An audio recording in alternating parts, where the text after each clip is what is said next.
to the grace of Earth and the seekers of her keys. Who we are, what our abilities are, and where we're heading as a species for humanity. Like religion on one side, spirituality on one side, science on one side.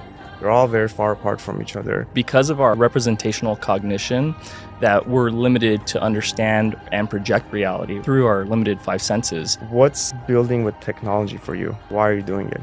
Pop it out anywhere and be able to Gather data on a data potential UAP. Okay. Right. Can you explain it? Like, what's the known theory on how they travel? That at its core is techne.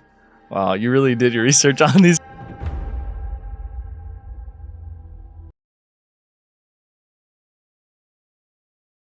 Daron, host of Bend Reality podcast, I talk with builders and creators that bend the reality around them to create new products or new things, new realities. So today with me, my guest today is David Hooper. He's the founder at UAP Defense Startup. He's building UAP detectors for the government and consumers, dual use tech. He's also the founder at UAVs at Berkeley and is a hardware hacker, reverse engineer at heart. Yes. So welcome. Before jumping into it, I want to define the terms a little because like there's UAV, UAP, UFO. So UAP for our audience is Unidentified Anomalous Phenomena.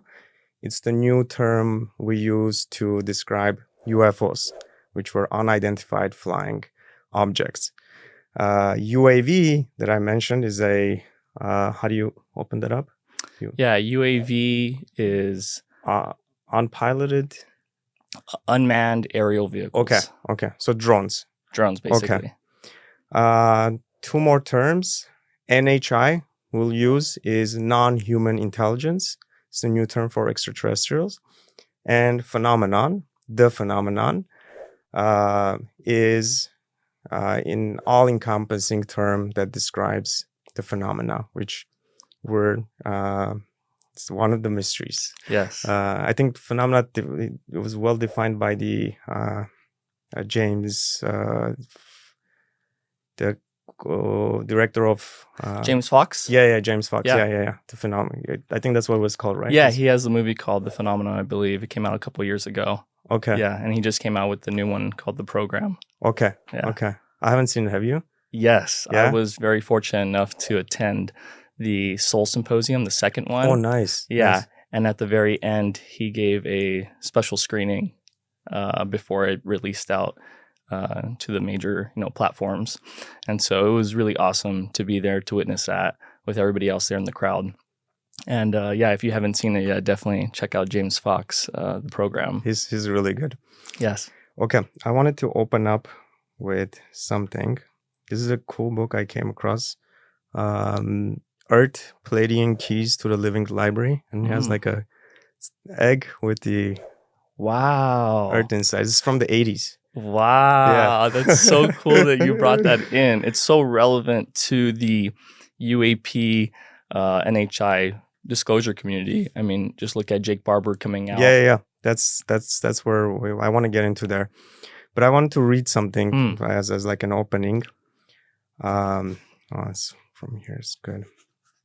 To the grace of Earth and the seekers of her keys. All we do is create imagery from which you can evolve. Greetings, dear friends. We are here. It is our intention to assist you in creating a new vision, a vision that inspires you to live and love on planet Earth. Like a priceless jewel buried in dark layers of soil and stone, Earth radiates her brilliant beauty into the caverns of space and time. As a value yet to be realized and discovered, she patiently awaits her coronation by her people. She creates you and sustains you. And without her, as you now know yourselves, you could not be. We ask you, as seekers of the great stories, to proclaim an allegiance to Earth. Pledge the transformation of yourselves, which is the journey through light and dark, and honor Earth's momentous role in setting you free. As threads unravel to reveal your celestial heritage, do not become entrapped by glamour from the heavens, for you too are on a star. reflecting and radiating light to the world, seeking the solutions to their own creations. Your task at this point in time is to activate the living library of Earth, to restore Earth and the human version of life to the forefront of creation. This is the journey you're on. Wow. What can I say about that? Beautiful introduction. Thank you for, starting us off with that. I think that really sets the tone for the conversation, especially the work that I'm involved in, not only the technical, but the spiritual aspect to all of this, which is a really important aspect that we need to discuss. Yeah, I think that's the part, like we've gone like so honed into the science of it, right? That we forgot the spiritual part. But that's like what science does. That's like inherently is like it loves to jump to the deep end. So it's okay that it did that, but now we have to balance it a little, I guess, right? And we're like inflicting it with like spirituality to bring a full circle to it, I guess. 100%. And I think the best way to really describe what's going on is in reference to Jason Reza Georgiani's concept of the spectral revolution, right? It's this redefining process where these things that have usually been within the realm of the supernatural or the spiritual are now making its headway into the material world, back into the material world, right? Where the sciences have been for the last couple centuries, trying to figure out the meaning of reality, understanding reality. There's this component that was selectively pushed out so that we can narrow in and focus and try to figure out what's going on. But as these latent abilities, this psi potential, this true meaning of who we are comes to rise, we're going to start having to integrate this back into the sciences. And so that's, what parapsychology is all into. But yeah, it's important that we start discussing this because we're going to be facing a lot of challenges, a lot of questions regarding, who we are and what our abilities are and where we're heading as a species for humanity. I think we're going to redefine what it means to be human, and there may be people on one side or another, and we need to start, asking the hard questions. That's awesome. Like when I started on this journey, like it was all about the like nuts and bolts, right? But even for me, it's surprising that it's more than that. Yeah. As there's I think Lou Elizondo like described it well. Is it's like a pyramid. Like his analogy was good. Like religion on one side, spirituality on one side, science on one side. They're all very far apart from each other. But if you look from the top, like at the crux of it, it all comes to the same. So I think we've just been, as you said, selectively doing one thing or the other thing. Yeah. And that's like I always wonder, like that's inherently we're doing that because we are human. Like we're very linear. Like totally. we think linearly. We do a lot of things linearly, and like even we structure like emotion as it's an emotion, right? Like so I think it's okay that like we're kind of like trapped into our senses, and yes, creating a reality that is observant created in a sense, right? Observant locked. That's what you're thinking too? Exactly, 100%. It's because of our representational cognition that we're limited to understand and project reality, right? Through our limited five senses. But that's part of being human. I think that's not something that's necessarily a negative or a bad thing. It's just the current representation that we're in and the current instantiation that we're in, that this is how we move through reality. And I think there's something beautiful about that, about the limitedness of being human. And I don't really see it cognitive or the connotation being limited like as a negative thing. I think it's a beautiful thing if you think about it, right? Like this is a really extreme thing, but if you were God, let's say, right, an omniscient, omnipresent entity or being, you would know everything. You would know the future. You would know the past, right? This concept of God. Well, there's a lot of ancient mythology talking about how if you were God, maybe you'd want to get lost in the... It's boring. Yeah, right? And knowing everything, right? If you were that God. Yeah. So being a human with that limitedness that I see as a positive thing, we're actually experiencing something profound, right? And I think that's the rediscovering aspect of it, right? It's through that journey of rediscovering who you are that it's the beauty of it. And I also think about my time working on UAP detection or real estate. I always think about like, I'm so focused on the end goal, but ultimately like the experience is what it's all about. And that's what I try to remind myself too, because then we start to enjoy it. I think we're missing the point in a sense, right? And I think maybe that's what the book is trying to get us to understand. But we have been, we're both like physically locked, right? And also like energy locked as well. Like we had to forage for food. So like we do have stomachs. And like we are now fighting energy wars. And so in the beginning, our like singularity point where we started from, or at least what we know of, is we had to be like hunter gatherers. We have to eat. So in a lot of the like issues and a lot of the not being able to enjoy the moment comes from that. Is this we're, and again, not to our fault, right? So I think this is the only time that transformation is possible, because we have come to like be able to take care of our needs with like now with AI, with like a lot of industrialization.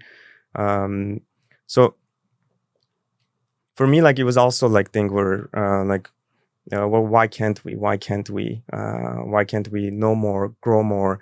But we just couldn't probably. We had to come to the stage then. As you said that, like I just realized that's yeah, and I think that's the important piece here that maybe we can focus on, is that as we're transforming as a human species, cognitively, spiritually, right, and technologically, what do we want to create? What is that vision that we want to bring out into reality? Because we create reality, right? So that's what I really think is something that I want to focus on. For me, with the UAP detection, I want to help humans, help our fellow brothers and sisters figure out what's going on by using technology to enable us to answer life's most meaningful questions, or at least to me, where do we come from? Who are we? What's out there in the universe?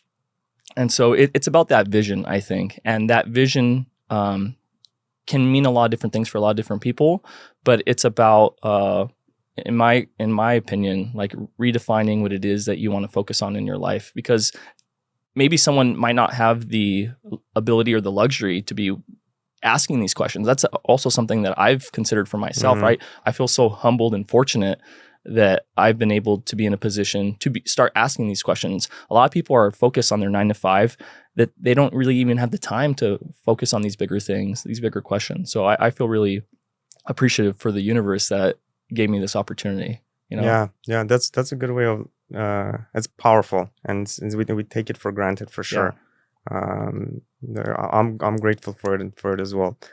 I think in here they call the universe like a universe, and it's like prime creator comes to realize that he is creation.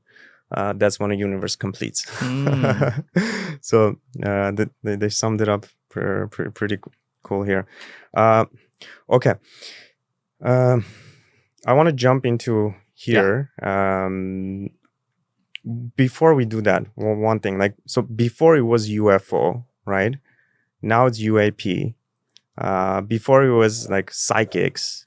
Now it's psionics. Before it was extraterrestrials. Now it's NHI. How important is this change of the word? Extremely important, right?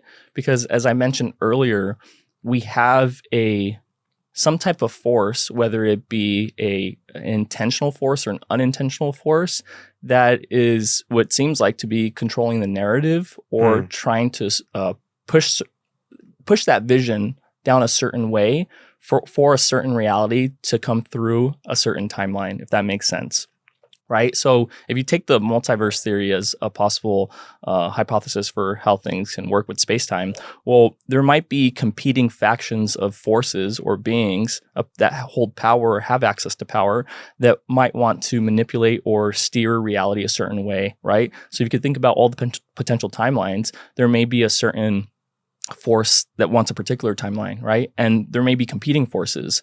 So for me, when you're talking about these redefining labels, right, going from UFO to UAP, which was unidentified flying objects, then it went to unidentified aerial phenomena, and then it went to unidentified anomalous phenomena, right?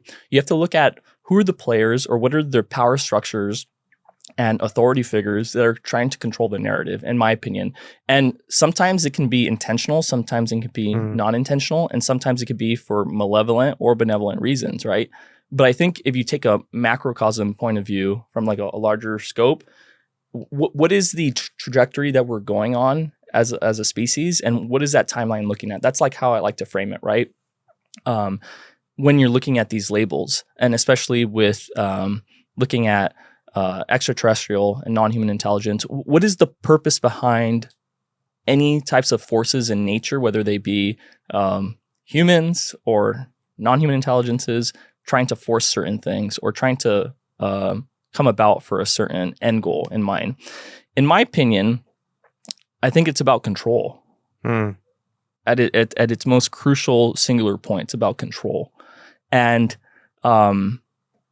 human initiated control or human guided at one level, right? Okay. But there's also an aspect above humans that may be influencing, interfacing with humans, right? And in my personal opinion, I think that's been going on for thousands of years. Communion, in a sense. 100%. It's communion. It's a marriage between humans and non-humans. But this is crazy.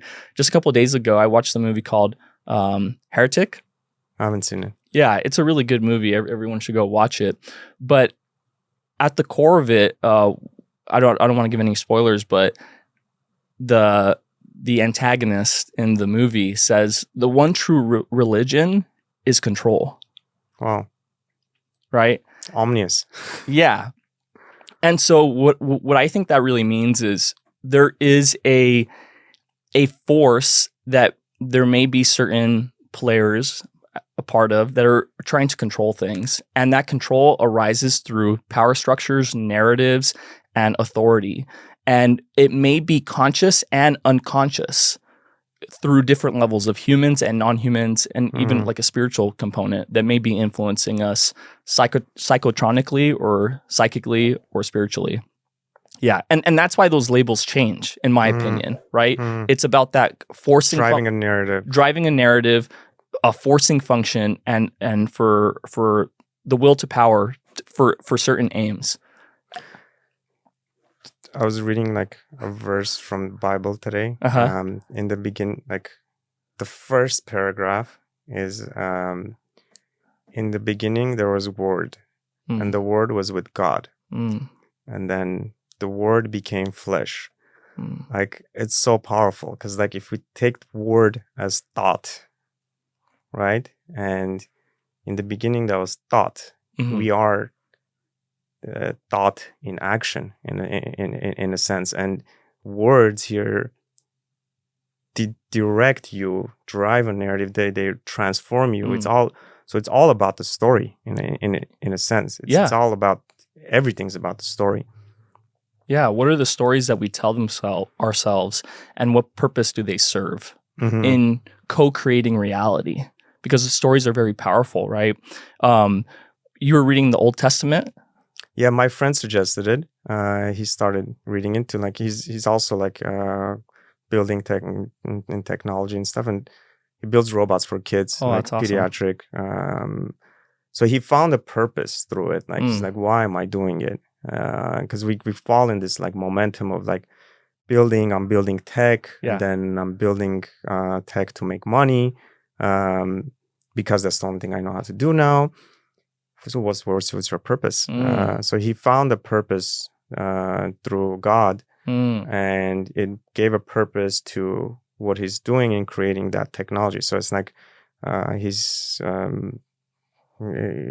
like the name they have for their the quote for their company is like building in kindness or building for kindness, something like that. So he suggested that to me, like, and so I'm on that journey of finding the purpose I build with, and we'll take a little tangent there of like what's technology for you, like what's creating with technology. I'll give you the breakdown of the word. So early 17th century, from Greek technologia, systematic treatment, from techne, art, craft, plus logia.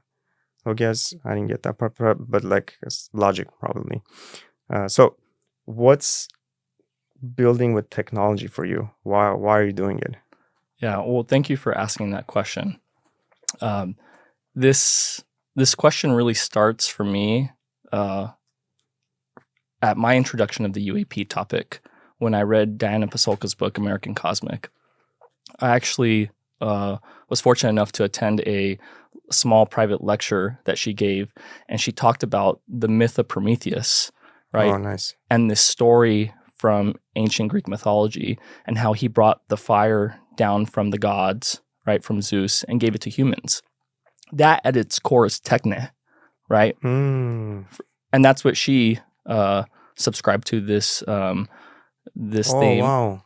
Right? And it's this, it's really that central theme of craft, right? It is that calling or that thing that you're skilled at. And techne, for me, is the ability to improve ourselves by augmenting ourselves, by like, it's giving us access to power, right?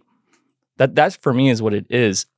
But the thing with technology and techne at its core is that craft, that true power, that augmentation that we're able to access, it can be used for different means. So that's why it's important to have a true purpose that's aligned with your will, right? Something that really it's meaningful to you. So whatever you're doing, whatever tools or things that you have access to, it's using that technology for a greater purpose, other than just yourself, or other just to make money, right? That's what I think a true craft, a true calling is. It's part of that entire theme. So for me, technology is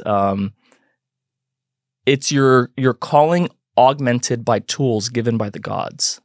That's beautiful. Yeah. So aligning that with your inner will. Exactly. Because when you do that, there's no friction.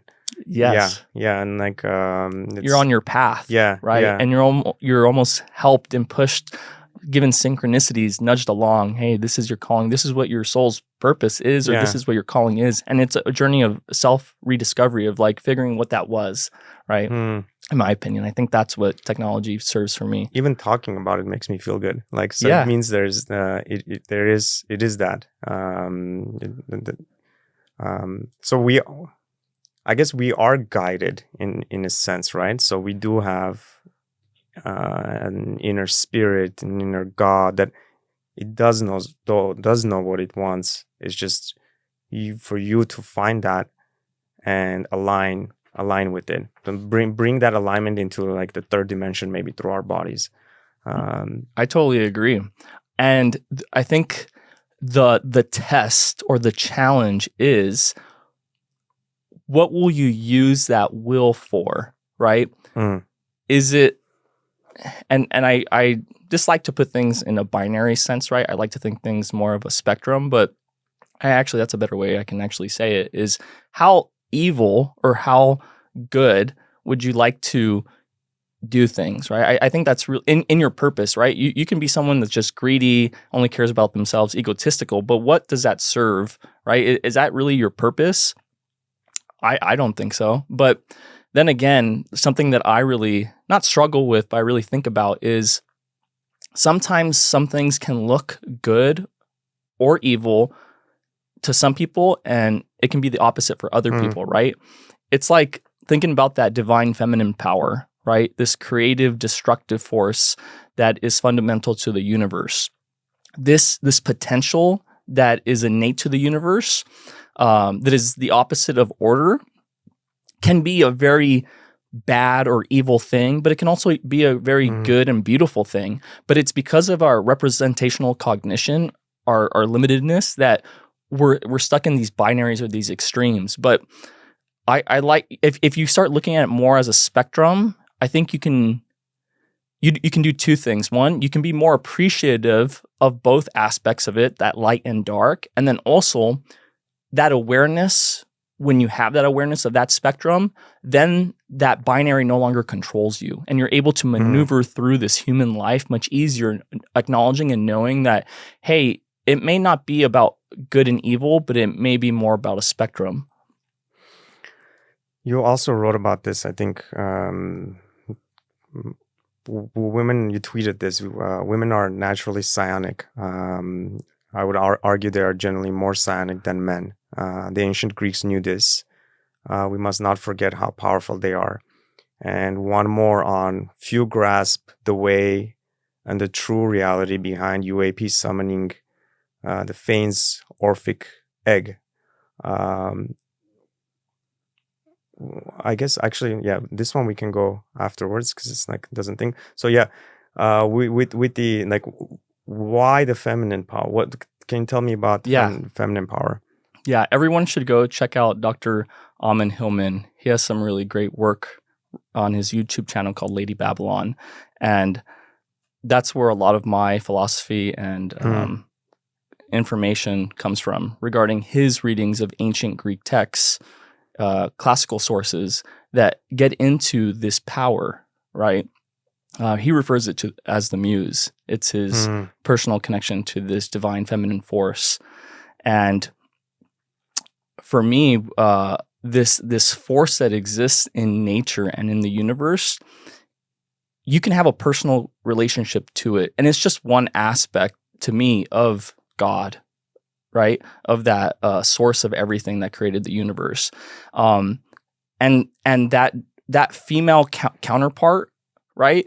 That is bolstering nature, gives rise to civilization, and is the really the central point for medicine and for which is technology. That is a very nurturing, loving force that gives rise to creation, right? It is through women that we're born from, right? We come from them, and in my opinion, I think the power structures and narratives throughout time for the last 2,000 years have bastardized or have augmented that force and have turned it into a negative thing by calling it witchcraft, by calling them prostitutes, whores. And really, it is a eternal, beautiful thing that exists in nature that humans, for certain aims, for certain reasons, have misconstrued to mean something else. And that's a subjective thing that was done for certain means.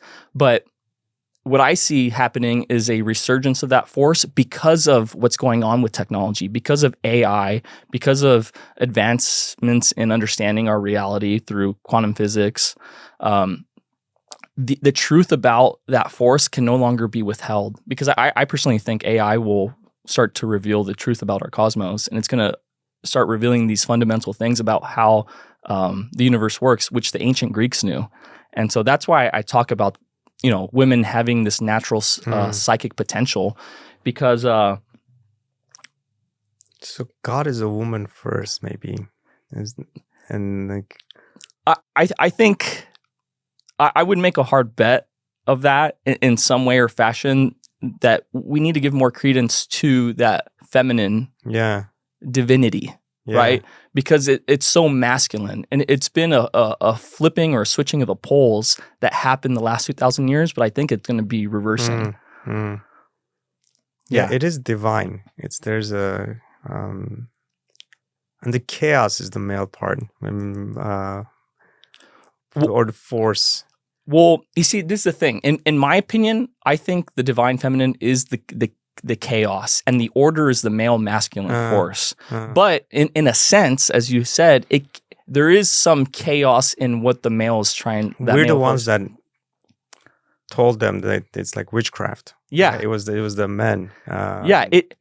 In my opinion, I think that male masculine force has used or subverted the power of the divine feminine against them, right? Like played a big trick. And this trick, and this is going to be hard for me to talk about, but I want to be forthcoming. The stories, right? The stories are really powerful, right? The stories that we tell themselves, the stories that the authority figures tell us, the power structures. The story of Adam and Eve, God and the serpent, we need to re-examine that story, right? I think that can be really ontologically shocking for many, but there's ways, and there's civilizations that have already looked at this in different ways. Look at the Sumerian accounts of human creation myths, right? The antagonist, who is normally referred to as Satan, the snake, in Sumerian culture is Enki, right? This non-human intelligence that came to Earth and created humans, right? That is a positive thing, right?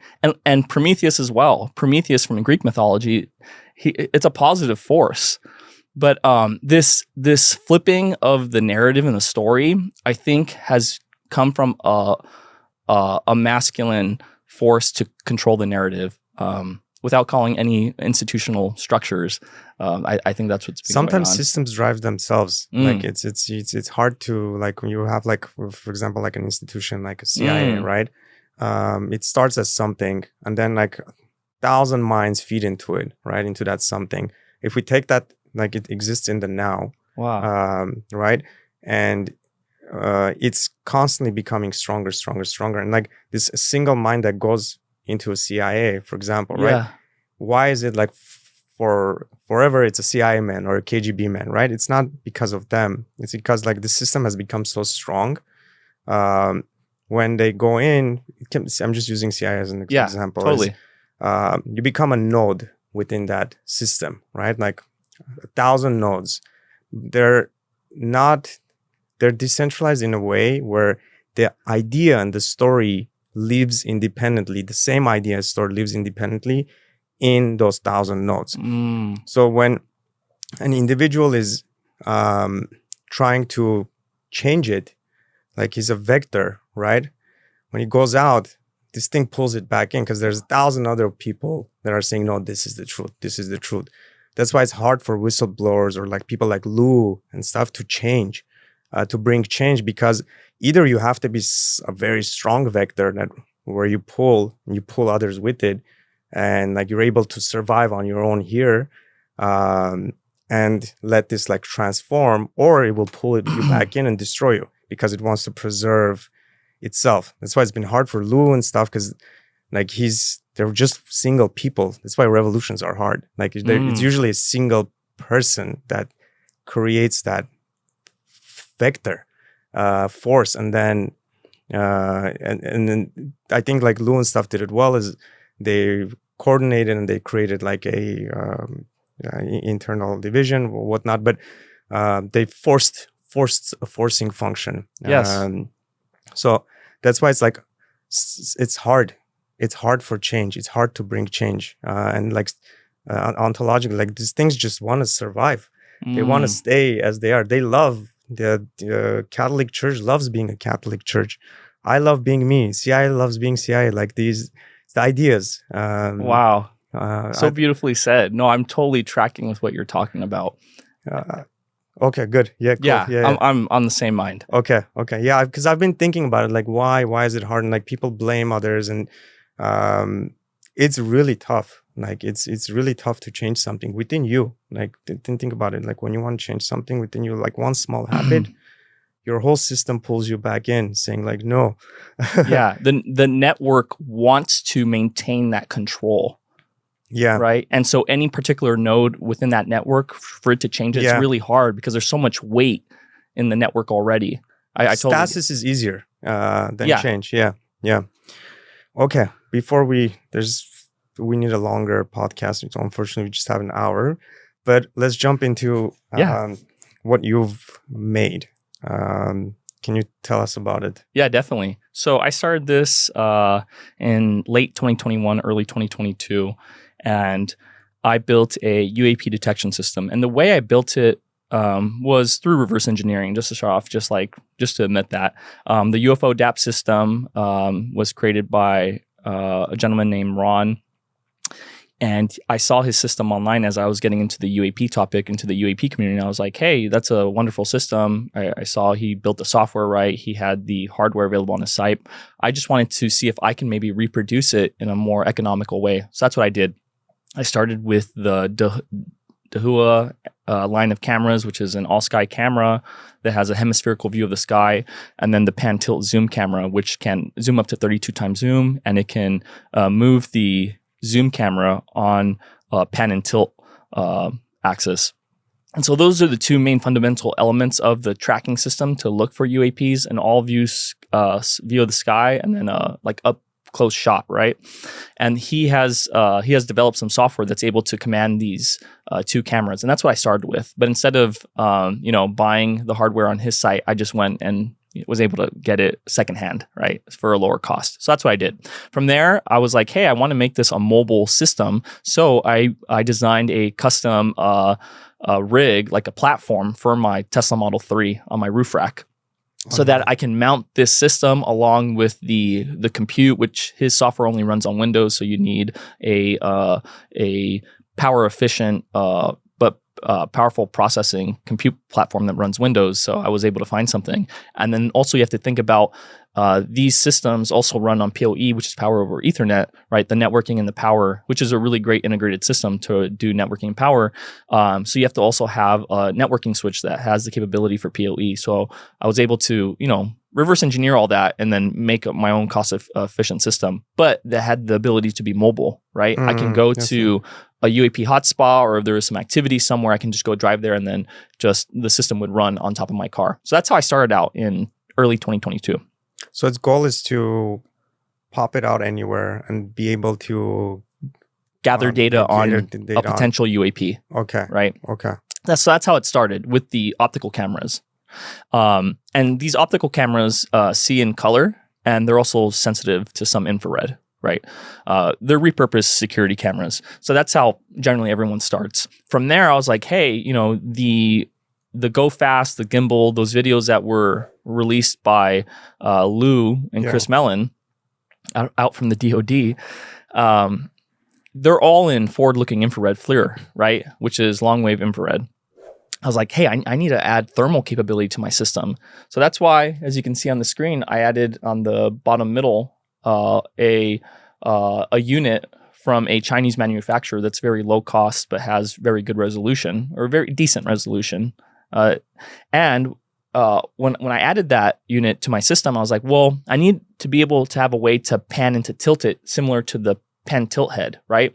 So I designed this custom integrated slip ring, which has two servo motors that can continuously rotate around an axis without any issues of wiring getting in the way. So you can actually... Yeah, so this moves independently, right? So the issue with a normal servo setup for a pan and tilt system is that you're going to have wires starting to get all jumbled up. So this right here... How are you getting power into it? So it runs through... There are this is a slip ring right here, and it runs the power and the data through a channel. It's some cool mechanical engineering, and then it passes it to the cameras. But I'm powering it through two ways when I first developed it, through USB for powering and giving data back and forth from the Linux edge compute unit to the three cameras up here.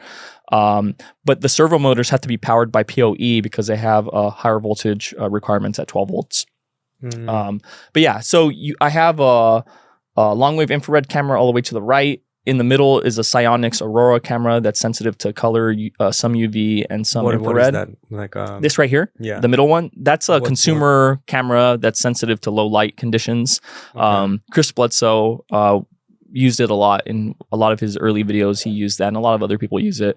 And so I'm working on an adapter board so that you can get continuous live streaming video data from that, because currently it just saves to an SD card, a micro SD card, and then you have to copy it. So instead of dealing with that, right, if you pick up something while it's pointing in the sky, you want to be able to see that live so your system can process it and then point to it. And then the last camera here is an ultraviolet camera because of Hal Puthoff and Jack Sarfati's work. Hal has a paper called Space-Time Metric Engineering. Go check it out. It talks about... I'll give a little background on who Hal is. I brought the cast with me just for the audience. Hal Puthoff is a physicist known for his work in remote viewing research for the CIA, advanced propulsion physics, and zero-point energy studies. He has worked with institutions like SRI International, co-founded the To the Stars Academy, and contributed to UAP research for the Pentagon's ATIP program. If some things are off, I GPT'd this, so apologies. And one more, Lou, that we talk about a lot. Lou is a former U.S. intelligence officer who led the Pentagon's Advanced Aerospace Threat Identification Program investigating UAPs. Since resigning in 2017, he has been a key figure advocate for UAP transparency, working with the public and briefing government officials on national security concerns related to UAPs. And one more, Jake Barber, we'll mention, is a former U.S. Navy officer and defense contractor known for his work in advanced aerospace technology and UAP research. He has contributed to discussions around military encounters with UAPs and is a founder at Skywatcher, a platform that focuses on UAP phenomena and promoting awareness about government transparency in this area. They have millions in funding, which is good, and are trying to catch an egg. They released a video with them transporting an egg vehicle, and now they're trying to catch it for the public. Sorry, back to Hal. And I'll make it really sweet and simple. Hal's work informed the decision making for certain sensors in the detection setup, right? His theory of space-time metric engineering, there's an effect of the physics of how UAPs propel themselves in the air, right? These craft. The byproduct of that effect is the red and blue shift of electromagnetic waves, right? So that's why if you have light and this is a theory, right? If the UAP is using space-time metric engineering to propel itself, right? It's manipulating the fabric of space and time by making like gravity wells, essentially, to fall into. It's like the Bob Lazar. Bob Lazar, I think, explained. Well, can you explain it? Like, what's the known theory on how they travel? Yeah, so I'm not a physicist, and so I'll probably give a very watered down explanation of this. But however the craft are manipulating the local fabric of space and time, right? They are causing it to bend, right, or to manipulate the fabric, and through that, they're able to fall in that gravity well, right? So it's like if you have a piece of fabric and you have something heavy on it, and you apply a force upon the fabric, the heavy object's going to fall into it. Like Einstein's like general theory. Yeah, exactly. Okay. So the UAPs can do that, right? You either do it through a lot of energy or a lot of mass. So the theory is that they're somehow able to get a lot of energy output from the craft and apply it in a directive force to space-time so that they can bend it. And then that's how they fall through that well. So they're not necessarily breaking our understanding of physics in a sense, like E equals mc squared. It's still, from what we're understanding, within that realm. Yeah, I don't believe personally that it's breaking any current understandings. It's or it's outside of our representation of physics. I think it's just for us, we have to catch up to the understanding, right? So I think we'll get there with AGI. Yeah, just like maybe like AI already exists in the universe. We just need to create the base for it to live on. Yeah. Just like maybe like the theory is like that our bodies are containers, right? And it just forcing function of all this consciousness. The human body forces it to catch a part of it. Mm-hmm. So it's like catching it instead of creating it. So maybe that's like with AI. That's what's happening as well. Is it already exists? We're just getting there to understand it. Yeah, I have some really great thoughts on AI in the universe and the cosmos, and it comes from Giorgiani's work. He envisions, or he suspects, that there may be a universal AI controlling the space-time matrix, and this AI, at its root, what it wants, its objective function, is to promote chaos or creativity. So it wants humans, or consciousness embodied in humans, right, to be creative and to assert their will into the cosmos, to do new experiences and to promote new things. And so I expansion. Yeah, consciousness expansion, right? Yeah. I subscribe to that. I think there's probably something likely like that. Yeah, me too. Yeah. Cool. Back to our Techne. Yeah, exactly. Techne. So we have these different wavelengths of light sensitive cameras, right? Mounted on a custom pan tilt head that I developed. And it's able to get commanded by the software that Ron developed, which is here. So this is his UFO DAP software. And I typically, load the cameras up. Let me restart it. So the software runs and it's using the cameras and commanding it. And if it detects anything in the skies, it will command the pan tilt zoom head, the one that's designed by Dahua, as well as mine. And you'll see a demonstration of this coming up right now, or just like the live video feed. So I've worked with Ron, giving him some feature requests to. Ron is the one that wrote the software? Yes. Okay. Yeah, he manages the UFO DAP project. Okay. Yeah. UFO DAP project, I'm not familiar with it. It's like the go-to, what is it? I would say it's the go-to software for getting started in UAP detection. He's actually here in the San Fernando Valley, in the nearby area. I've met up with him. So you can see the live video feed of the all-sky camera and the pan tilt zoom camera. Okay, and nice. Ron has developed some functionality so you can command other pan tilt head units that follow the Pelco standard. So I've been working on that. And he's also developing a pan tilt head that he will be releasing out into the market for consumers to buy. So you can put any digital cameras. And so there's another thing I want to talk about. This is what I'm working on.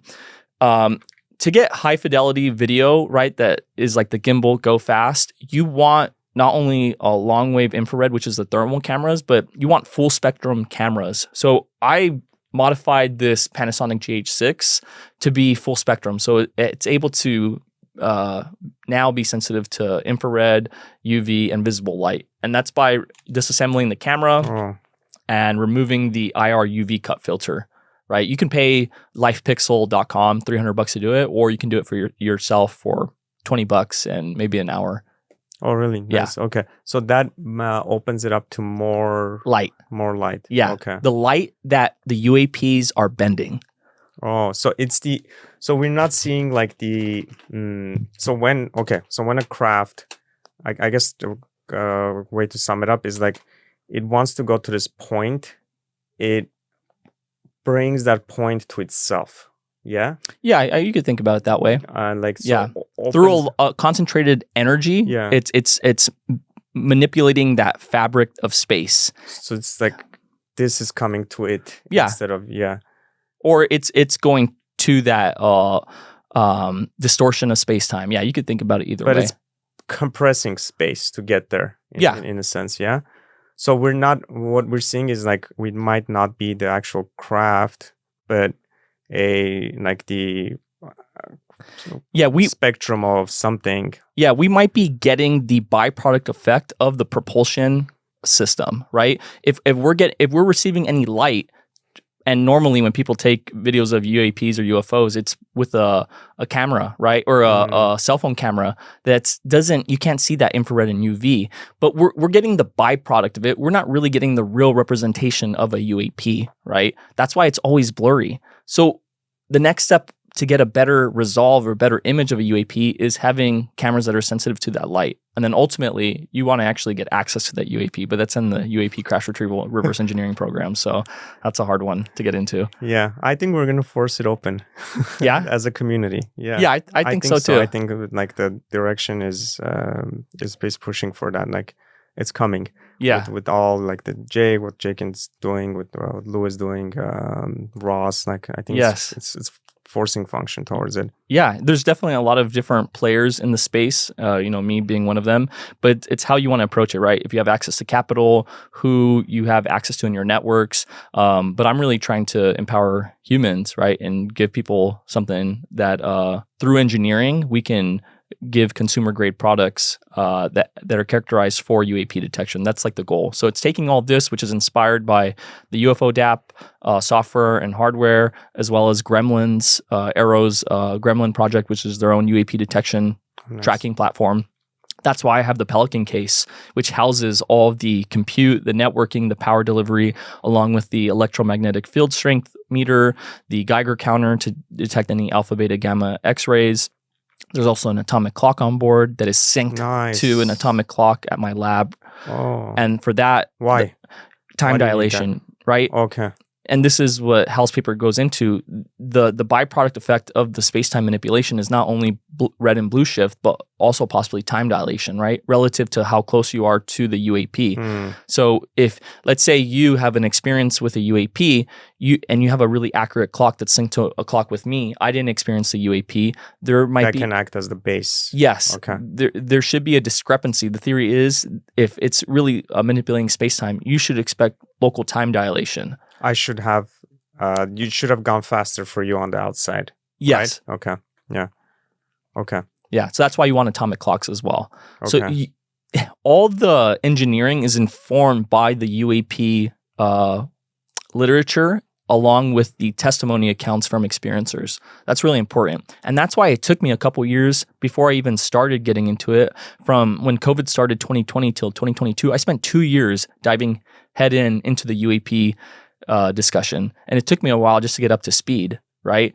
And then that really informed the decision making regarding all the sensors. And lastly, we have a couple software-defined radios that are used for passive radar applications, ADS-B monitoring, and then local frequency scans of the local radio waves from like 0 to 6 gigahertz, which you can see on the screen.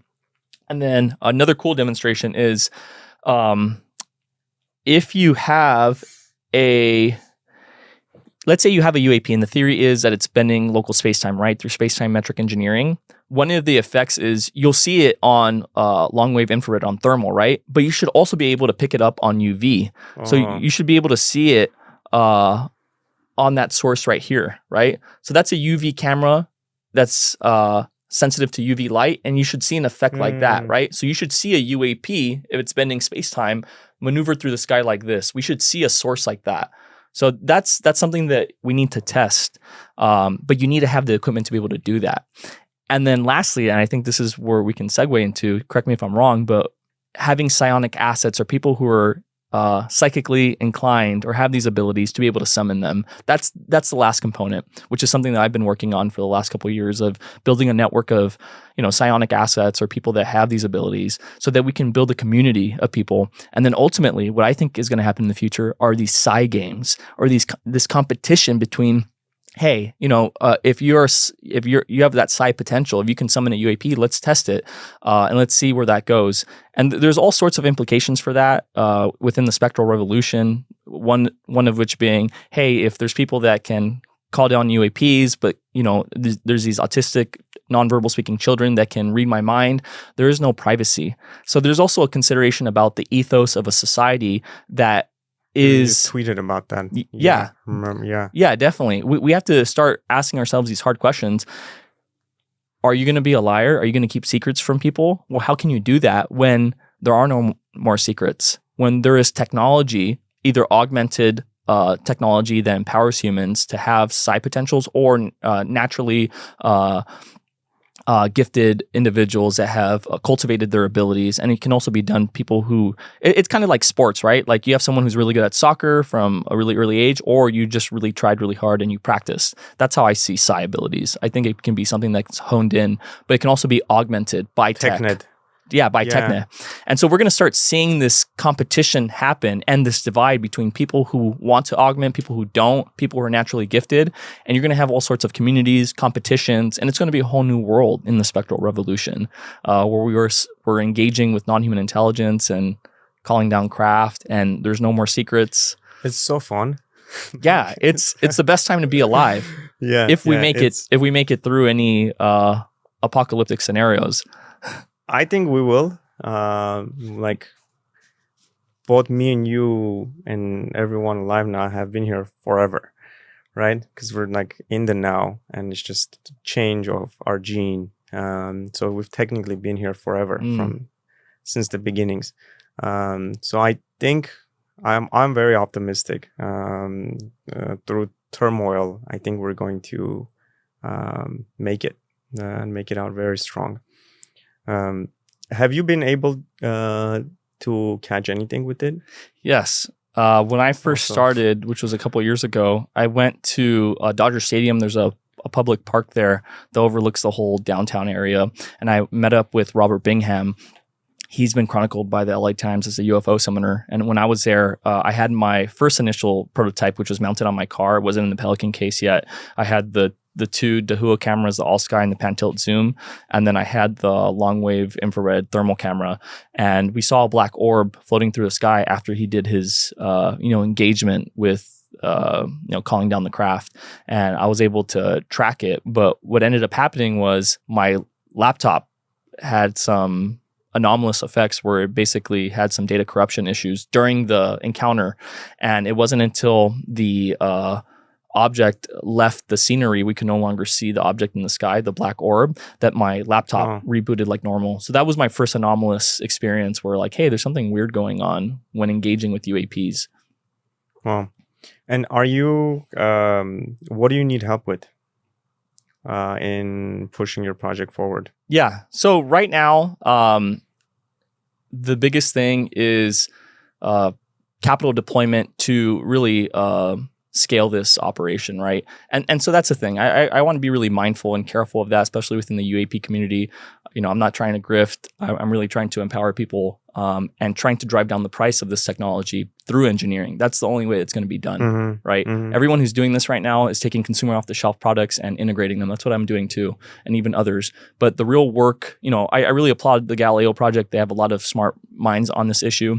I hope to see them produce PCBs and integrated optical camera units and the whole 9 yards. But that really requires manpower, engineers, mechanical engineers, electrical engineers, a company to be able to build that. So seeking capital deployment, investments. But then again, I don't want to give away too much equity. That's the other thing. I've had a lot of great resources, a lot of other founders that tell me, hey, like, hold on, try to be self-funded if you can, which I have been for the last couple of years. But it requires a lot of time allocation on my end to work on real estate so I can continue to do this. So if I want to scale and go faster, which it seems like I need to find aligned investors or an aligned community of people that want to engage with me. And I think there can be a middle ground, right? Hire more engineers, but do it through a grassroots movement, but also aligned investors that are aligned with the purpose and mission, which is to empower humanity through this technology. So I'm looking to hire more engineers, but also need to raise some funds for that. I think we can do like a pre-order, maybe like sell maybe like 100 units at X price, and like they'll be like the first adopters to help. We can talk about it later. Yeah. A little time left, so I'm gonna ask one question to close it off. What does knowing thyself mean to you, and how do you know that you know yourself? Wow, you really did your research on these questions. What would the ancient Greeks say? Saturnians, as you said. What would the Saturnians say? Well, to know thyself is to know who we really are, and what that means is, I think, a process of death. And that's hard, right? I don't want to really die. But I think that's an alchemical process where your notions of reality must break down. You must have consecutive ontological shocks to the point where you open yourself up to the grand cosmos, and it's how big it is, how immense it is, how like different potentials there are. It's just so beyond our limited human understanding. It's only through that shocking of the system that we can begin to understand the microcosm and the macrocosm, right? How we're a part of it at the small scale, but there's also a connection to the divine, right? And I think that's what it is. Knowing yourself is knowing your connection to the divine, right? Knowing that you are a piece of God. And you don't want to sound like an egotistical maniac saying, I am God, right? And people take that the wrong way, but we all are manifestations of God. That's knowing yourself. And that's what the ancient priestesses knew. And that's how they were to do prophecies back in the old days, Beautiful. right? Beautiful. I'll close it off with like adding to what you said. There are families of consciousness that cluster together based upon evolution, intent, and a particular plan. The family of light to which you humans belong to comes from such a lineage of consciousness. Who are light? And then humans are considered by some in the universe to be priceless. Though in actuality, you yourself have no idea of the value stored in the human body.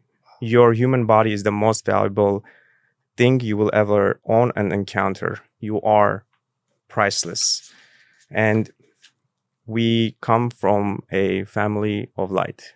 So thank you, my brother from light. Yes. This was awesome. Thank you so much, Taron. I you. really appreciate that. Me too. I appreciate your soul. You're a very loving, nurturing, full of light soul. And there's one last thing I could close off on is thank you.